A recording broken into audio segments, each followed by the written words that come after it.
ആള് വരുന്നടാ. എത്ര ലക്ഷം രൂപയായാലും കൊടുക്കാൻ പറഞ്ഞാൽ കൊടുക്കാൻ ഇതെന്താ സ്കൂളിൽ കിട്ടുന്ന ഉപ്പാവാണോ? അങ്ങനെ പറയരുത് സ്വാമി. ഇപ്പൊ തന്നെ 20 ലക്ഷം രൂപ അനാഥ മന്ദിരത്തിന് പുളിങ്കുരു വേണ്ടി കൊടുക്കണ പോലെ കൊടുത്തില്ലേ? ഇനിയും കൊടുക്കും. എനിക്ക് എന്തിനാ കാറും ബംഗ്ലാവും ഒക്കെ? അങ്ങനെ ഒരു ജീവിതം നാം കാക്ഷിക്കുന്നില്ലല്ലോ. അതറിയാം. എന്നാലും ഇന്ത്യയിൽ തന്നെയുള്ള നമ്മുടെ മറ്റ് ആശ്രമങ്ങൾ സന്ദർശിക്കാൻ സ്വന്തമായ ഒരു വിമാനം വാങ്ങിച്ചൂടെ? എത്ര കാലം എന്ന് വെച്ചിട്ടാ സമയനിഷ്ഠയും വൃത്തിയും ഇല്ലാത്ത നമ്മുടെ സർക്കാരിന്റെ വിമാനത്തിൽ യാത്ര ചെയ്യാ? വിമാനം വേണേ 1-2 വാങ്ങിക്കാം. ബാക്കിയുള്ള കാശ് അനാഥ മന്ദിരത്തിന് കൊടുക്കാലോ. അനാഥ മന്ദിരത്തിലേക്കുള്ള കൊടുപ്പും നിർത്തിക്കൂടെ? ഏതാനും ചില ലക്ഷങ്ങൾ സ്വാമിയുടെ ബന്ധുക്കൾ കൊടുത്തൂടെ? എനിക്ക് ബന്ധുക്കളും ലൗകിക ജീവിതകാലത്ത് ഞാനൊരു പെൺകുട്ടിയെ സ്നേഹിച്ചിരുന്നു. ഇപ്പൊ എനിക്ക് ഏത് ബന്ധുക്കൾ? തമിഴിലൊരു ചൊല്ലുണ്ട്, തമ്പി ഉനക്ക് എതുക്ക് ബന്ധുക്കൾ ശത്രുക്കൾ. കേട്ടിട്ടില്ലേ? ഇല്ല. എന്നാ ഇപ്പൊ കേട്ടോളൂ. നടപ്പിന് ലേശം വേഗത കൂട്ടുക. കാത്തിരിപ്പുണ്ടാവോ രോഗികള്? ഓ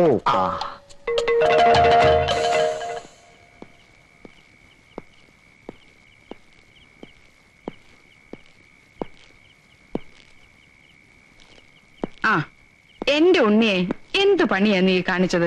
എവിടേക്കെങ്കിലും പോകുമ്പോ ഒന്ന് പറഞ്ഞിട്ട് പോയിക്കൂടെ? ആദ്യ കാരണം അച്ഛൻ ഇതുവരെ കിടക്കാൻ എണീറ്റിട്ടില്ല.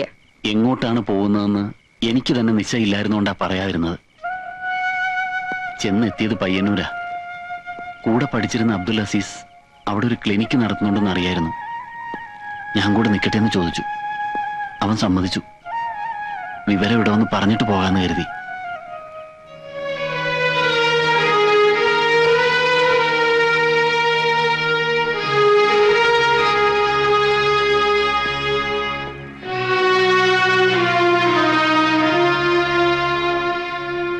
വേറെ വഴിയില്ലച്ചാ. വലിയ പ്രാക്ടീസ് ഒന്നും കിട്ടിയെന്ന് വരില്ല. എന്നാലും തൽക്കാലം ഈ നാട്ടിൽ നിന്നൊന്ന് രക്ഷപ്പെടാലോ എന്ന് കരുതിയ. എല്ലാം സ്വയം അങ്ങ് തീരുമാനിച്ചു. അത് എന്റെ വിശ്രമകാലത്ത് നീ ഒരു ഡോക്ടറായി ഇവിടെ വരുന്ന രോഗികളെയും ചികിത്സിച്ച് നമ്മുടെ തറവാടിന്റെ പാരമ്പര്യം തുടർന്നു പോകുമെന്ന് ഞാൻ മോഹിച്ചു. എല്ലാവർക്കും അവരവരുടെ കാര്യമാണ് വലുത്. 32 കൊല്ലം ഉപ്പും ചോറും കൊടുത്തു വളർത്തി നിന്റെ ചേട്ടൻ എന്നെ ഒരു ശത്രുവായി കണ്ടി പടിയിറങ്ങി. നീ ഇപ്പോ വയസ്സായ ഞങ്ങളെ രണ്ടുപേരെയും വിട്ടുപോവായി. ഒന്നും ആലോചിക്കാഞ്ഞിട്ടല്ല. ഇനി എന്ത് വിശ്വസിച്ചാ ഞാൻ ഈ നാട്ടില്? നീ പഠിച്ച വൈദ്യശാസ്ത്രത്തിൽ നിനക്ക് വിശ്വാസമുണ്ടോ? ഉണ്ട്. എങ്കിൽ എവിടെയും പോണ്ട. എനിക്കറിയാം നടന്നതൊക്കെ ചതിയാണ്. ഞാൻ വഴി കണ്ടുവച്ചിട്ടുണ്ട്. നീ സമാധാനിക്ക.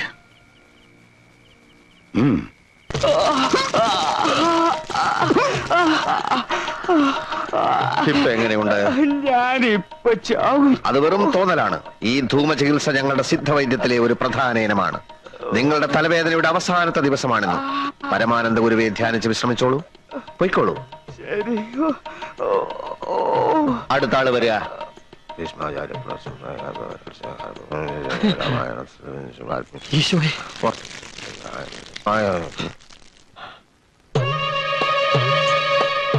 ബന്ധങ്ങളുടെ കെട്ടുപാടുകൾ പൊട്ടിച്ചെറിഞ്ഞ് സർവസംഘ പരിത്യാഗിയായി ജീവിക്കുന്ന ഒരാളാണ് ഞാൻ. ഇവിടെ വന്ന് എന്റെ സ്വൈര്യം കെടുത്തരുത്. ഞാൻ ബന്ധുവായിട്ടല്ല രോഗിയായിട്ടാ വന്നിരിക്കുന്നത്. എന്റെ ഇടത് കൈ നിർജീവമാണ്. അങ്ങ് വലിയ സിദ്ധവൈദ്യനാണല്ലോ. സെക്കൻഡ് വെച്ച് രോഗങ്ങൾ മാറ്റുന്ന സിദ്ധവൈദ്യൻ എന്റെ ഈ കൈ ഒന്ന് ജീവനുള്ളതാക്കി തരണം.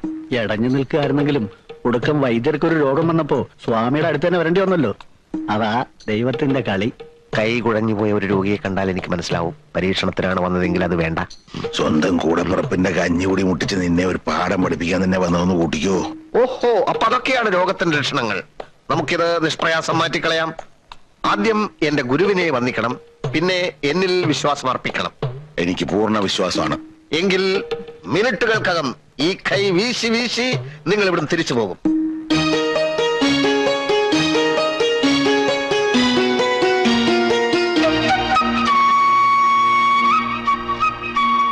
ഇതൊരു പ്രത്യേകതരം രോഗമായതുകൊണ്ട് ഒരു പ്രത്യേകതരം മരുന്ന് തന്നെയാണ് ഞാൻ പ്രയോഗിക്കാൻ പോകുന്നത്. തിരുമേനി,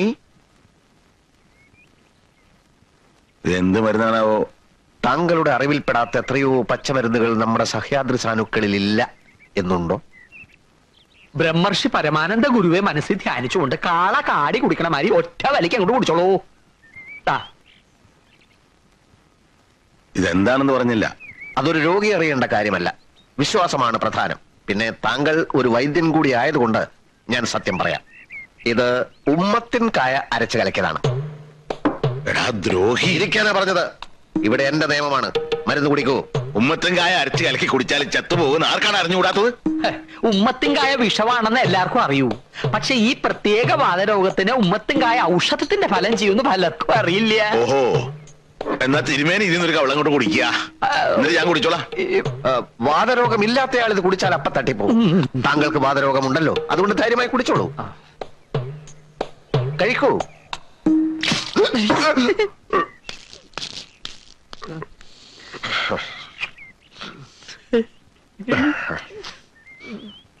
ഭ്രാന്ത ഏട്ടന് ഭ്രാന്ത്. ഇന്ന് ഉമ്മത്തിങ്കായ കലക്കി തന്നെങ്കിൽ നാളെ ഇരുട്ടടി അടിച്ച് കൊല്ലില്ലെന്ന് എന്താ ഇത്ര ഉറപ്പ്? എന്താ എന്റെ ഉണ്ണി ഇങ്ങനൊക്കെ പറയണത്? സ്വന്തം അച്ഛനോട് ഏതെങ്കിലും മക്കൾ അങ്ങനെ കാണിക്കോ? പിന്നെ എന്താ കാണിച്ചേ? അത് കുടിച്ചിരുന്നേ കെട്ടിയെടുക്കേണ്ടി വരില്ലായിരുന്നു തന്നെ. ഛേ, നിങ്ങൾ ആരും കരുതും പോലെ ഒരു വിദ്യാസുരനോ ദുഷ്ടനോ ഒന്നും അല്ല കുഞ്ഞീഷൻ. തങ്കപ്പെട്ട മനസ്സാ അവന്റേത്. ഇതുപോലെ ഓരോ താന്തവും തനങ്ങൾ കാണിച്ച് നാട്ടുകാരെയും തല്ല് മേടിക്കുമ്പോ തങ്കം ചെമ്പാകും. അവൻ ഏതോ ഗുരുവിന്റെ വരം കിട്ടിയിട്ടുണ്ടെന്നുള്ള കാര്യം ഉറപ്പാ. അളിയൻ ആ കള്ളച്ചക്കന് വക്കാലത്തുമായിട്ട് നടക്കുക. കഴിവുകളെ പ്രശംസിക്കാൻ ശിവശേഖരൻ ഒരിക്കലും അമാന്തിച്ചിട്ടില്ല. അതവിടെ നിൽക്കട്ടെ. ഇവിടെ ഇപ്പൊ സംഗതി ഒന്നും ആയിട്ടില്ല. പന്തലുകാരൊക്കെ ഏർപ്പാടാക്കിയോ താൻ? എന്തിന്? കല്യാണം ഇങ്ങനെ അടുത്തില്ലേ? ഏത് കല്യാണം? ഏത് കല്യാണമെന്നോ? ആങ്ങളൊക്കെ ഇത് എന്താ പറ്റിയേ? ഉണ്ണിയുടെ ഇന്ദുവിന്റെയും കല്യാണേ?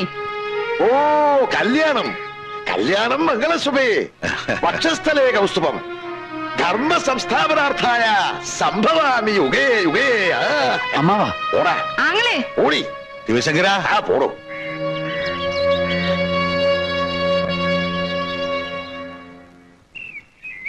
എന്റെ കർത്താവ്, ഇതൊരു മെനക്കെട്ട ജോലിയാണല്ലോ.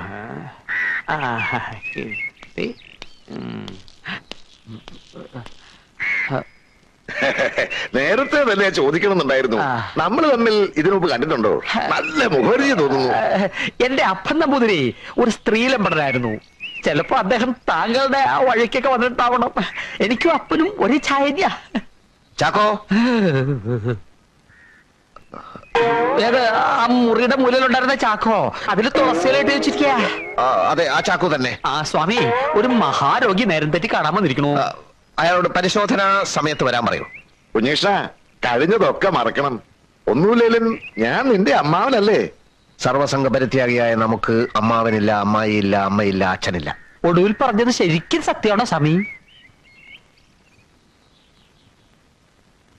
ഒന്ന് മാത്രം എനിക്ക് അറിഞ്ഞാ മതി.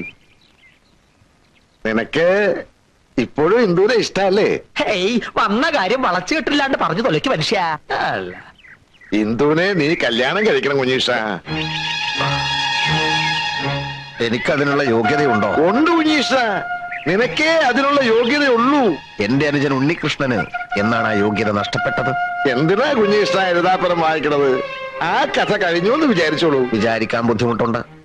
നിങ്ങളൊക്കെ ചേർന്നൊരു വിത്തുപാകുന്നു, അതിന് വെള്ളമൊഴിക്കുന്നു, വളമിടുന്നു. അങ്ങനെ അത് ചെടിയാകുന്നു, മരമാകുന്നു. ആ മരം കായ്ക്കുന്നു, കായ പഴുക്കുന്നു. അതുപോലെ നിങ്ങളുടെയൊക്കെ അധ്വാനത്തിന്റെ പഴമല്ലേ ഉണ്ണികൃഷ്ണൻ? ആ പഴം ഏതോ കാക്കകൾക്കും പട്ടികൾക്കും എറിഞ്ഞു കൊടുത്തിട്ട് ഇപ്പൊ നാണമില്ലാതെ എന്റെ മുമ്പിൽ വന്ന് മൂങ്ങുകയാണല്ലേ? ഭർത്തിന് കൈപ്പിഴ ജന്മസിദ്ധമാണല്ലോ കുഞ്ഞീഷ്ണ. കൈപ്പിഴകളെ പറ്റിപ്പോയി, ഒരുപാട് അബദ്ധങ്ങളിൽ ചെന്ന് ചാടിപ്പോയി. മറക്കണം, പൊറുക്കണം. ഈ അമ്മാവനെ നീ ഒന്ന് സഹായിക്കണം. എന്റെ മകൾക്ക് നീ അല്ലാതെ ആരുമില്ല കുഞ്ഞീഷ്ണ. എല്ലാം തീരുമാനിച്ചുറപ്പിച്ച് കല്യാണത്തിനുള്ള സദ്യ വരെ ഒരുക്കിയിട്ട് മുടങ്ങിപ്പോയതല്ലേ ഇവളും ഉണ്ണിയും തമ്മിലുള്ള കല്യാണം? അതേടി, അത് മുടക്കിയ ദൈവമായിട്ടാണ് ഞാൻ കരുതുന്നത്. അല്ലെങ്കിൽ പിന്നെ അത് മുടങ്ങേണ്ട വല്ല കാര്യമുണ്ടോ? നിനക്കറിയില്ല, കോടിക്കണക്കിന് ആ കുഞ്ഞീഷിന്റെ ആസ്തി. സ്വന്തമായിട്ട് ഒരു വിമാനം വാങ്ങാൻ പോകുന്നു. കേസില്ലാത്ത ആ പീറ ഡോക്ടറെ കെട്ടിയ ഇവക്ക് ഇത് വല്ലതും സ്വപ്നം കാണാൻ പറ്റുമോ? അപ്പോ സ്വന്തം മോൾ ഇഷ്ടമല്ലേ നിങ്ങൾക്ക് വലുത്? ഈ കാര്യത്തിലല്ല. ഇവള് പറയാണ്, അച്ഛാ എനിക്കൊരു ചുവന്ന പാവാട വേണം, ഞാൻ വാങ്ങിക്കൊടുക്കും. കറുത്ത കരിവള വേണം, ഞാൻ വാങ്ങിക്കൊടുക്കും. പക്ഷേ കാൽക്കാശിന് ഗതിയില്ലാത്ത ഒരുത്തനെ ഭർത്താവായി വേണമെന്ന് പറഞ്ഞാൽ ഞാനതിന് കൂട്ടു നിൽക്കില്ല. ഈ ശിവശങ്കരനായ ലോകം കണ്ടവനാ. ആ ശിവശങ്കരനായ മകളെ കോടീശ്വരൻ കുഞ്ഞീഷൻ തന്നെ കെട്ടും, അല്ലെങ്കിൽ കെട്ടിക്കും. ആ